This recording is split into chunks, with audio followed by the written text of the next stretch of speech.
करहि आहारे साके फल कंदा, सुमिरहि ब्रह्म सच्चिदानंदा।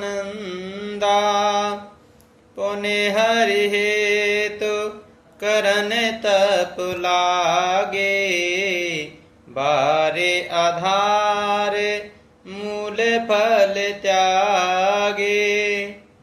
वे साग फल और कंद का आहार करते थे और सच्चिदानंद ब्रह्म का स्मरण करते थे।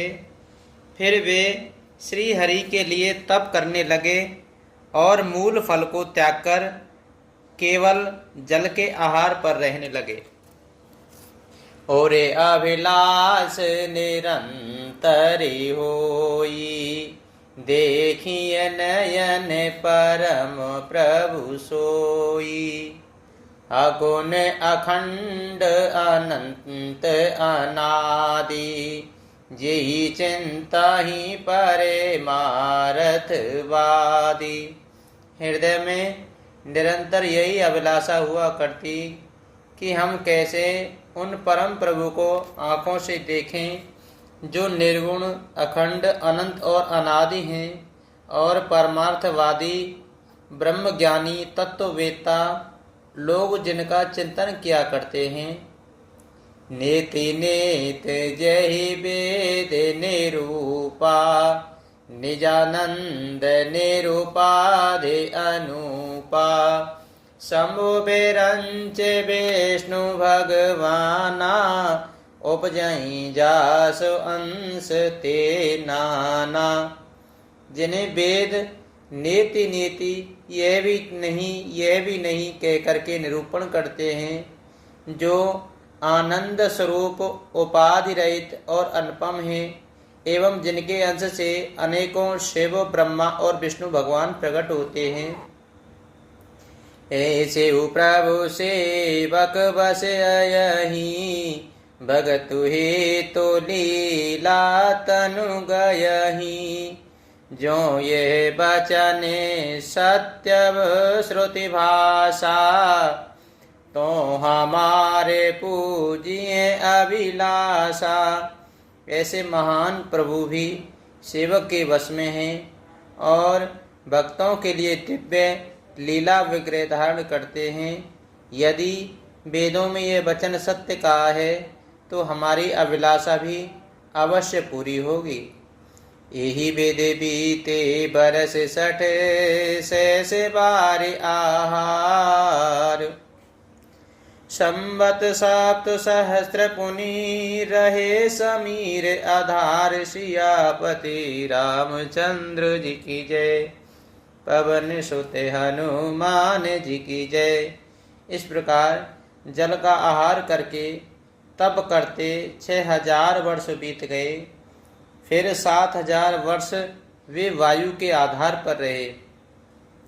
बरस 10 त्याग्यु सोहु, ठाड़े रहे एक पद दोहु। विधि हरि हर तप देखे अपारा, मनु समीप आए बहु बारा। 10,000 वर्ष तक उन्होंने वायु का आहार भी छोड़ दिया और दोनों एक पैर से खड़े रहे। उनका अपार तप देख करके ब्रह्मा विष्णु और शिव जी कई बार मनु जी के पास आए। मागहु बरे बहु भांति लुभाए, परम धीर नहीं चलहि चलाए। अस्ति मात्र होए रे शरीरा, तदपि मनागमन नहीं पीरा।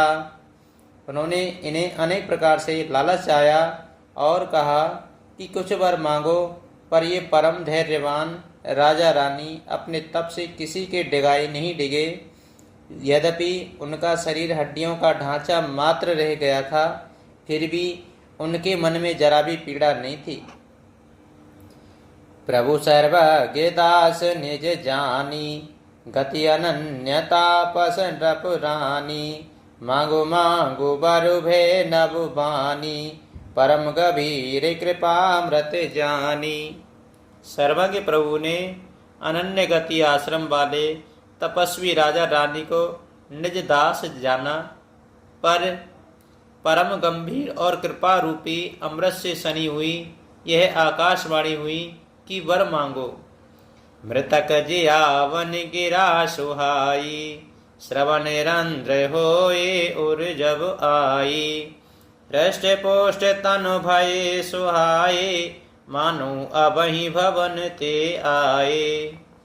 मुर्दे को भी जला देने वाली यह सुंदर वाणी कानों के छेदों से होकर जब हृदय में आई, तब राजा रानी के शरीर ऐसे सुंदर और हृष्ट पुष्ट हो गए मानो अभी घर से आए हैं।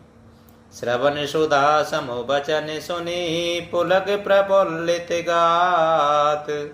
बोले मनु करे दंडवत, प्रेम न हृदय समात। सियापति रामचंद्र जी की जय, पवन सुत हनुमान जी की जय। कानों में अमृत के समान लगने वाले वचन सुनते ही उनका शरीर पुलकित और प्रफुल्लित हो गया। तब मनु जी दंडवत करके बोले, प्रेम हृदय में समाता न था। मंगले भवने अमंगले हारी, द्रवहु सुदशरथ अजिर बिहारी। दीन दयाल बिरज सम भारी, हरहु नाथ मम संकट भारी।